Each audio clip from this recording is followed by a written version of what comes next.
우리가 이 스마트폰이나 이 전자제품을 사용하다 보면 갑자기 그 제품이 잘 사용이 안 되고 안 돌아가거나 또 여러 가지 설정을 또 개인이 하다 보니까 프로그램들이 서로 부딪혀서 렉이 걸릴 때가 있습니다. 그때는 뭐 만국통상의 법칙이죠. 스위치를 길게 눌렀다가 다시 켜면 모든 것이 또 정상으로 돌아가요. 아니면 그것도 안 되면 아예 리셋 모드를 눌러주면 그 제품에 처음 살 때 초기에 설정된 모드로 돌아갑니다. 우리가 뭐 이런 기계뿐 아니라 사회관계망이라 그러죠. SNS에서도 연말이나 연초에 뭐 여러 많은 분들이 한 번씩 친구 정리를 하더라고요. 그뿐 아니라 자동차도 사람도 정기적으로 검진을 합니다. 한마디로 우리의 삶을 또 우리 여러 많은 기계들까지도 새롭게 리뉴얼을 해준다는 말입니다. 우리 인생도 신앙도 또 가정과 직장 공동체도 변화된 상황과 시대에 맞게 리뉴얼 해주지 않으면 구닥다리가 되거나 아니면 역동성이 사라지고 점점 도태되고 맙니다. 작년 2023년 한 해는 참 여러 가지 많은 일들이 있었습니다. 뭐 오늘 기도자가 기도해 준 것처럼 전쟁도 있었고요. 또 여러 갑자기 기후 위기도 많이 일어났습니다. 그런데 무엇보다 가장 큰 이슈는 지난 3년 동안 전 세계적으로 있었던 팬데믹 상황이 2023년 5월에 공식적으로 끝이 났습니다. 그 후로 작년 한 해는 다시 전 세계가 일상으로 돌아오는, 다시 일상에 적응하는 그런 시간이었어요. 그러다 보니까 개인, 가정, 직장, 국가적으로도 굉장히 쉽지 않은 시간을 우리가 보냈습니다. 왜냐하면 다시 일상으로 복귀한다는 것이 팬데믹 이전으로 돌아가는 것이 아니라 그 3년간의 팬데믹 상황 때문에 모든 것이 변화된 일상으로 다시 적응하고 돌아가야 되는 거죠. 그런 면에서 개인의 삶과 가정, 직장, 공동체가 새롭게 리뉴얼하는 그런 혼란과 고통을 겪을 수밖에 없었습니다. 제가 또 마지막 결론 때도 말씀드리겠지만 2024년 한 해를 시작하면서 제가 또 담임 목사로서 하나님께 이 공동체를 또 올려드리면서 기도하는 중에 성령께서 제 마음에 감동을 주셔서 다시 베델로 올라가자라는 그런 제목으로 오늘 본문의 말씀을 주셨습니다. 오늘 하나님께서 저에게 감동을 주시고 또 하나님께서 우리 교회에게 주신 이 말씀이 또 저와 우리 모든 성도들, 또 우리 모든 성도들의 가정과 또 직장, 그리고 여러분의 모든 미래에 하나님의 큰 축복과 격려의 말씀이 되기를 간절히 원합니다. 저희 블레이트 강남교회는요, 새해가 시작될 때마다 블레이트 강남교회와 홍대교회가 함께 주빌라 때라는 이름으로 예배를 드렸습니다. 그런데 이제 작년 연말에 좀 그것들을 저희가 바꾸기로 결정을 했습니다. 그래서 이제 매 그 송구 영신 신년에 드렸던 주빌라 때 예배의 정신은 감사절 은사 축제로 대신하고 원래 2024년부터는 홍대교회, 강남교회 자체적으로 송구 영신 예배라는 이름으로 예배를 드리게 됐습니다. 저희 블레이트 강남교회는 이 송구 영신 예배를 온라인으로 예배를 드립니다. 그리고 또 신년에 우리가 주빌라테 때 말씀 카드를 받았잖아요. 그 신년의 말씀 카드는 1월 첫째 주 예배 때 모든 성도들이 참석해서 함께 받는 것으로 그렇게 결정을 했습니다. 여러분께서 1월 7일 신년 첫 예배 때에 주일 예배 참석하셔서 신년 말씀 카드를 받으시면 되겠습니다. 이 본문으로 들어가 보겠습니다. 오늘 먼저 이 본문은 이 말씀을 듣기 전에 오늘 이 바로 앞장에 있는 이 본문의 배경이 참 중요합니다. 먼저 이 본문의 배경을 이야기할 때에 야곱과 그 에서와의 관계를 설명할 수밖에 없어요. 에서와 야곱은 쌍둥이입니다. 이삭의 쌍둥이 형제예요. 그런데 동생 야곱이 형 에서의 장자권을 아버지를 속여 가지고 가로챕니다. 그래서 형이 두려워서 외삼촌이 있는 하란으로 도망을 가요. 근데 그렇게 오래 살다가 하나님의 도우심으로 극적으로 원수처럼 지내던 형제가 화해를 하고 야곱이 중년에 다시 그의 가족들을 이끌고 이스라엘로 돌아옵니다. 그렇게 이스라엘로 잘 돌아와서 잘 정착하나 싶었습니다. 근데 이게 웬일입니까? 야곱의 가족들이 살던 주변의 한 추장의 젊은 아들이 야곱의 딸을 연모해서 좀 이렇게 썸을 타다가 강간하는 사건이 벌어졌습니다. 충격적인 일이죠. 근데 보다 못한 추장의 아버지가 중간에 조정을 했어요. 그래서 이미 벌어진 일이니까 두 자녀를 정식으로 결혼시키고 또 신부 측에서 요구하는 결혼 모든 예물들은 다 우리가 주겠다. 그리고 또 자기 땅에서 살고 비즈니스 할 수 있는 그런 기회를 주겠으니 그 딸을 우리 집에 보내달라, 결혼시켜달라 간곡히 요청을 합니다. 심지어 그 추장이요, 왜냐하면 이스라엘에는 그 남자 아이들이 태어난 지 8살만 되면 할례를 해요. 우리는 할례 받지 못하는 민족과 결혼할 수 없다. 그래서 그 추장의 모든 가족과 그 부족의 모든 남자들이 힘든 할례까지 받습니다. 대단하죠. 간곡한 거예요 지금. 그래서 근데 문제는 그 할례가 지금 회복되고 있는 그런 중에 야곱의 두 아들이 몰래 그 부족의 성에 침입해서 사람들을 다 죽이고 그들의 재산들을 노략해서 오는 그런 사건이 벌어졌습니다. 이게 본문의 앞에 있는 34장의 이야기입니다. 이 일로 야곱의 가족뿐 아니라 주변의 민족들 사이에서 여러 가지 막 분노가 들끓었습니다. 그럴 수밖에 없죠. 이제 뭐 모든 것들을 야곱의 집안에 맞춰서 심지어 모든 그 부족의 남자들이 할례까지 받는 상황인데, 그런 정말 혼란스럽고 어찌할 바를 모르는 그런 이 야곱의 가족들의 상황에서 하나님께서 야곱에게 본문에 새로운 요청을 하시는 장면이 나옵니다. 오늘 본문 35장 1절 3절 말씀에 보니까 하나님이 야곱에게 이렇게 말씀하세요. 하나님이 야곱에게 이르시되 일어나 베델로 올라가서 거기 거주하며 내 형 에서의 낯을 피하여 도망하던 때에 내게 나타났던 하나님께 거기서 제단을 쌓아라 하신지라. 우리가 일어나 베델로 올라가자. 내 환난 날에 내게 응답하시며 내가 가는 길에서 나와 함께 하신 하나님께 내가 거기서 제단을 쌓으려 하노라. 이런 말씀이 있어요.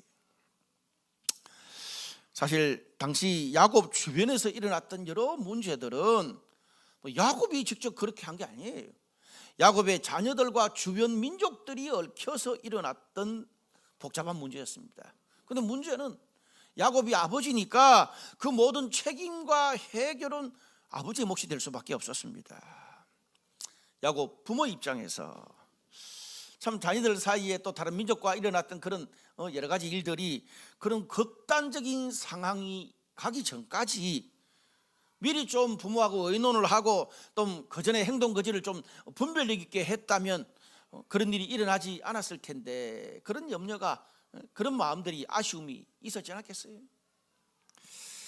문제는 이제 이미 주워 담을 수 없는 일이 됐습니다.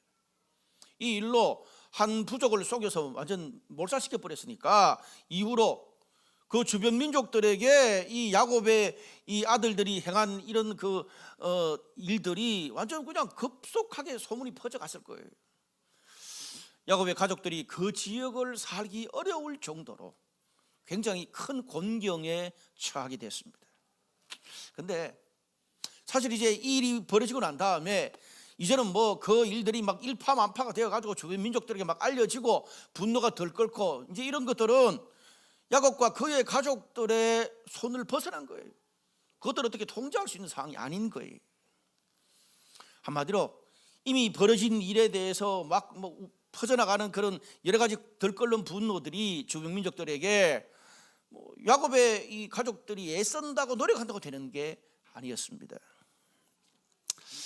여러분, 오늘 이런 일들처럼 우리도 인생을 살면서 직장 생활을 하고 사업을 하고 사랑하고 결혼하고 자녀를 키우면서 내 힘과 내 노력으로 어찌할 수 없는, 감당할 수 없는, 통제할 수 없는 그런 일과 관계들이 많이 있습니다.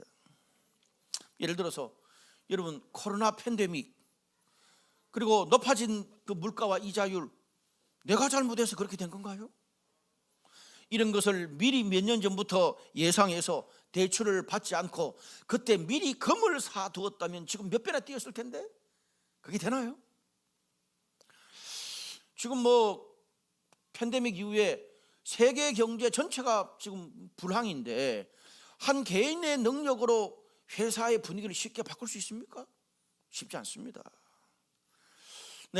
우리 주변에 내가 사랑하고 함께하는 사람들이 있잖아요.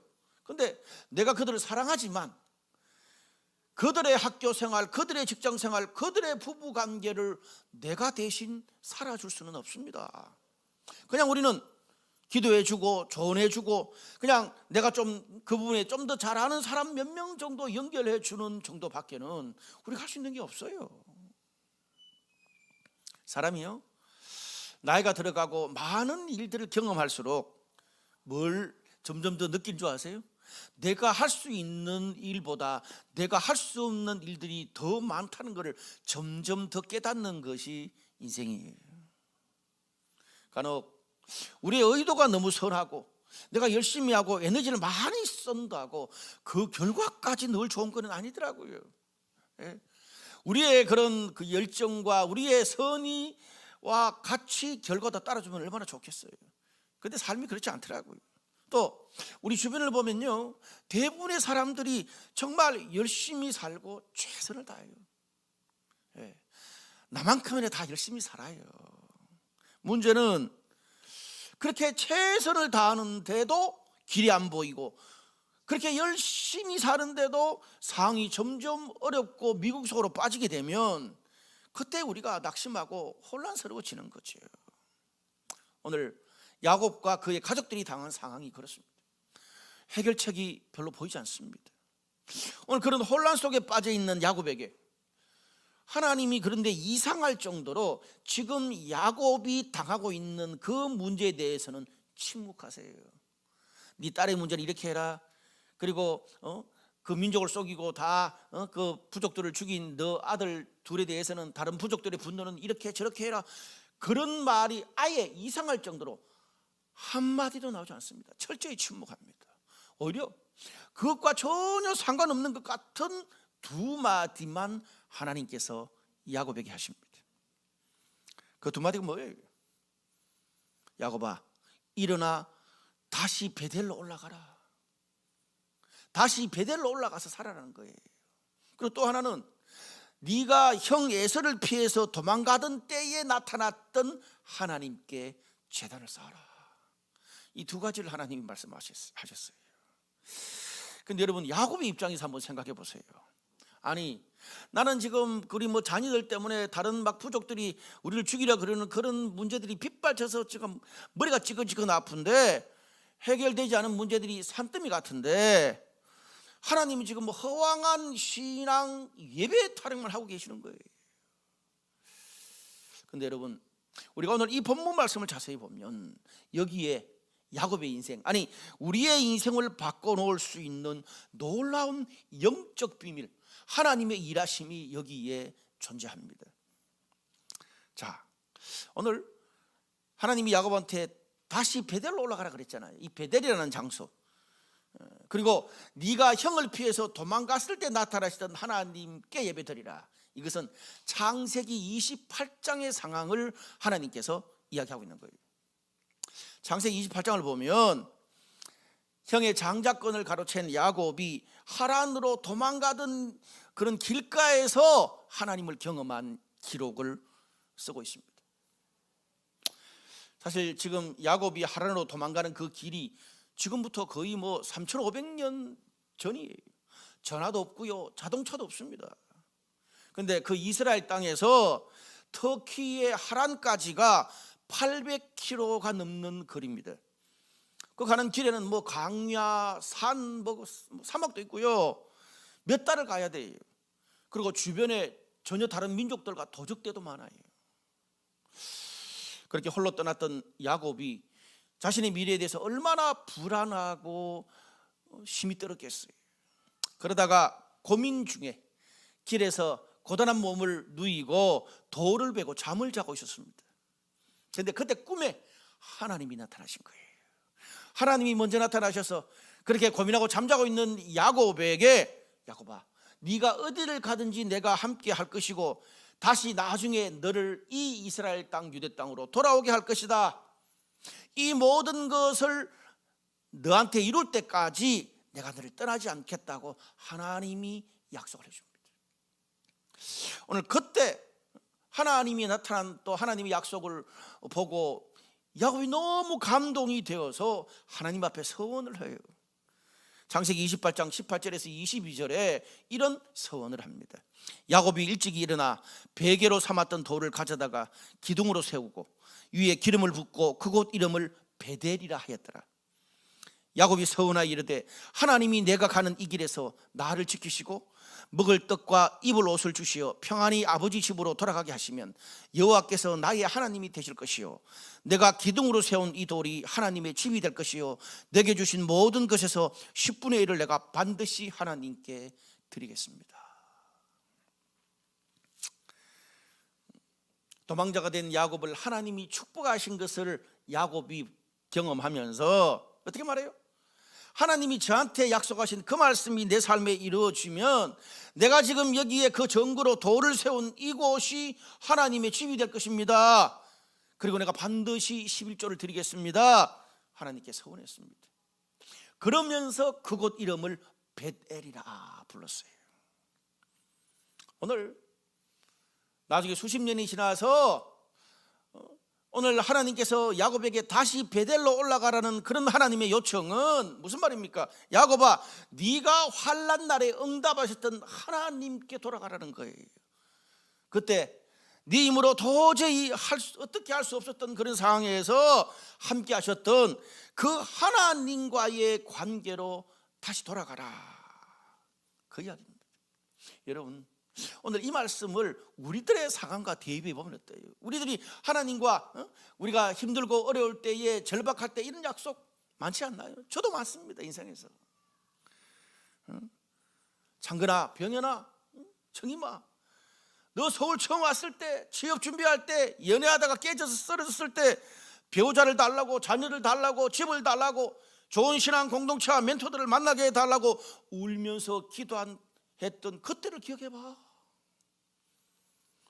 그때 네 손에 아무것도 없었고 너를 도와주는 사람도 돈도 없었잖아. 내 영혼과 마음이 불이 꺼진 것처럼 죽어 있었고 그때 인생의 미래도 보이지 않았잖아. 그때 하나님이 도와주시지 않으면 하루도 살아갈 수가 없고 나는 아무것도 아니라고 고백하고 기도했잖아. 그때 네가 얼마나 영적으로 절박하고 간절하고 순수했냐. 그 이후로 하나님이 너에게 준 그런 은혜와 수많은 은혜와 인도하심이 네 삶에 얼마나 크고 많은지를 생각해봐라. 네가 그렇게 과거에 기도한 것처럼 지금 이제는 빈손도 아니고 가족과 자녀도 재산도 깨모아가지고 다시 무사히 이스라엘로 돌아왔고 그렇게 몇 년을 살았지 않냐. 하나님이 그렇게 이야기하시는 거예요. 지금 네 손에 없는 게 뭐냐, 야곱아. 완벽한 건 아니지만 네가 기도하고 하나님이 약속한 것들 대부분이 이루어지고 있잖아. 너 그때 하나님이 도와주시면 이 모든 것들이 내가 다시 이 유대 땅으로 돌아오게 해주시면 내가 매주 예배하고 봉사하고 11조를 하고 하나님의 집을 짓겠다고 돌을 정거로 세워서 서원했잖냐. 근데 그런 서원들은 고사하고 지금 좀 여러 가지 몇 가지 어려운 일들 때문에 왜 그렇게 낙심하고 외로워하고 혼란 속에서 복잡하게 인생을 사냐. 하나님이 야곱에게 묻고 계신 거예요. 중년의 야곱에게 묻고 계신 거예요. 여러분, 야곱처럼 우리도 돌아보면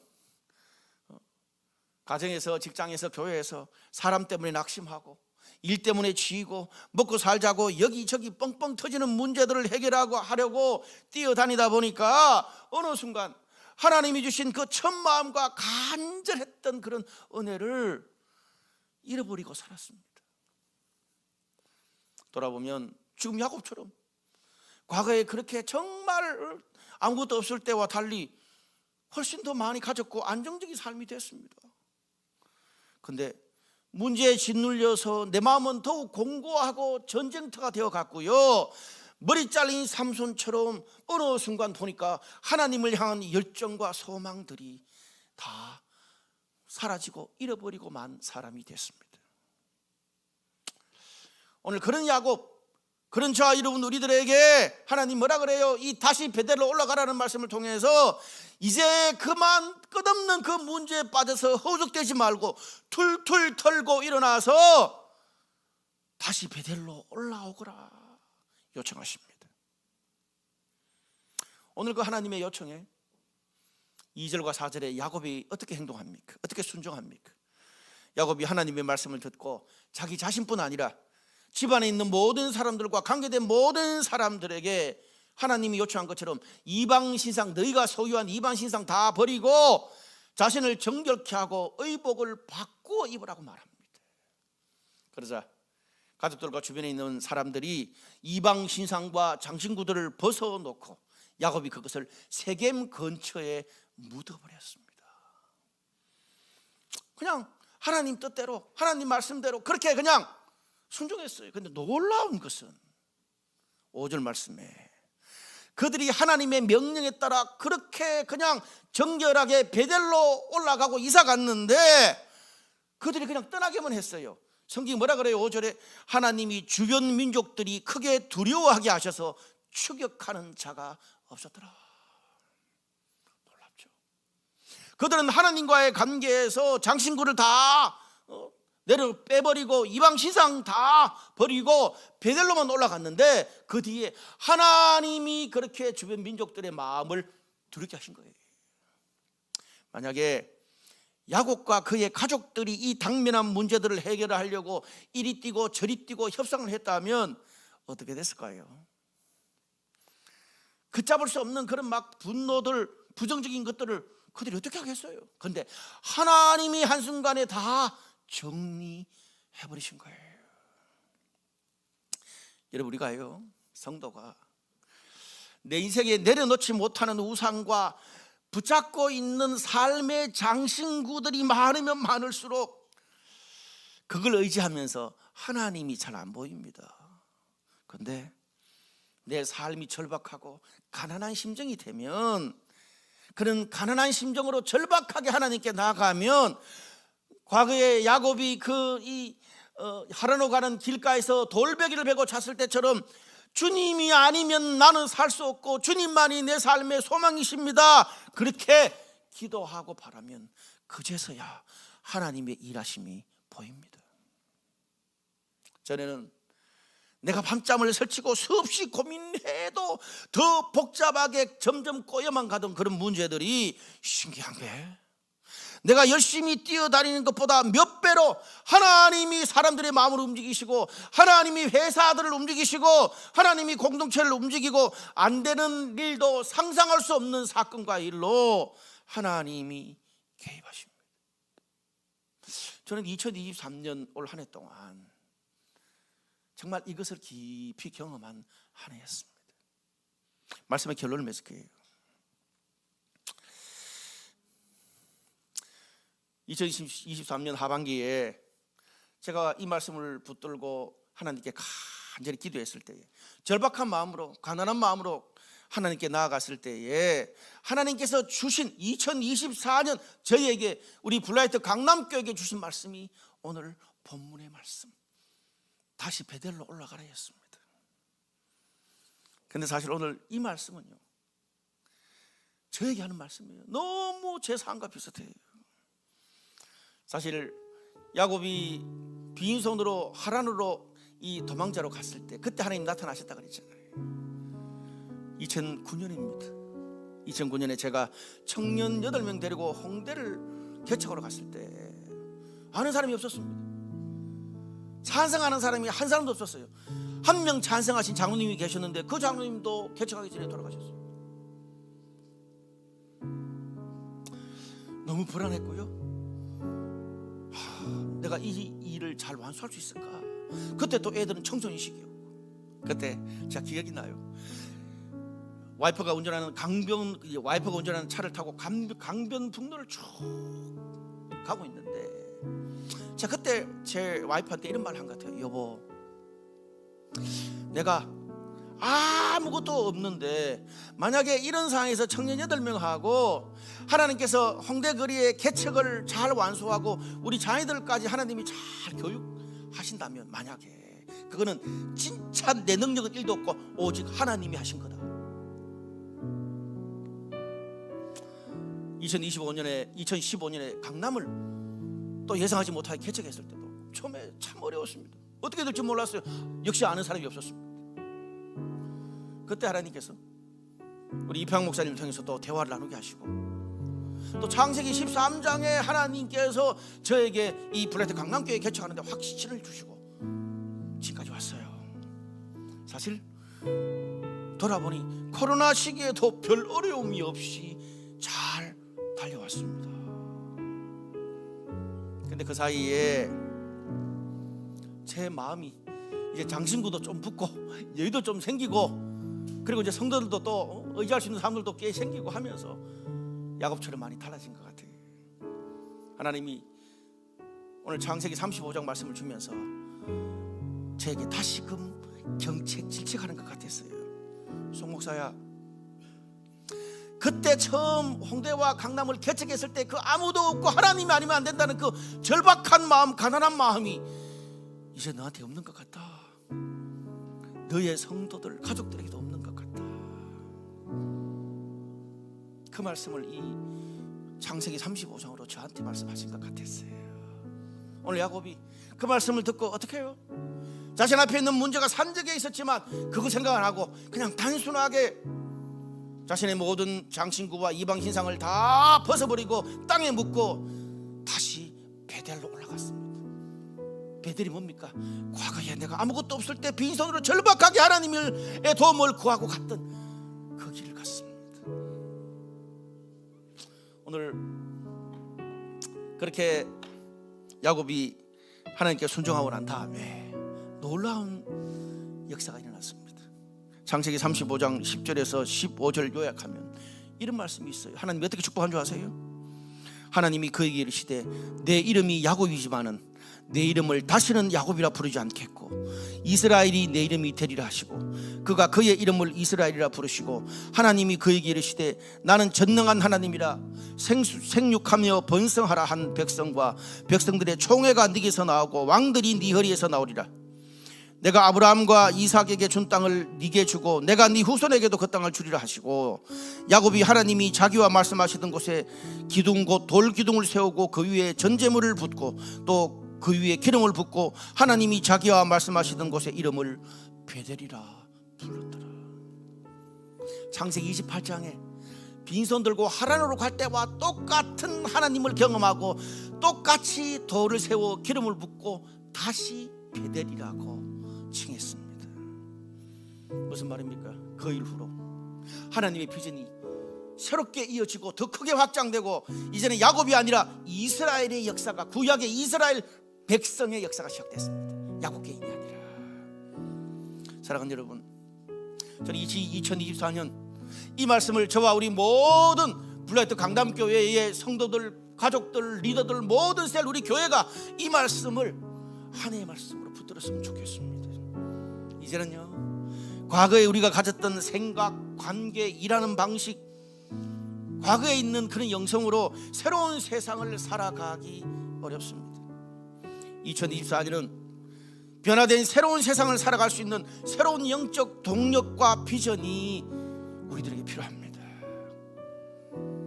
내 삶의 복잡한 생각들, 내려놓지 못했던 장신구들과 거품을 다 빼버리고 묻어버리고, 우리가 과거에 내 힘으로 도저히 살아갈 수 없었던 막막한 시절에 절박하고 간절하게 만났던 그 하나님을 기억하고, 그때의 순수함, 그때의 신앙, 그때의 열정, 그때의 비전, 그때의 헌신을 다시 기억하고 돌아오라고 하나님 말씀하십니다.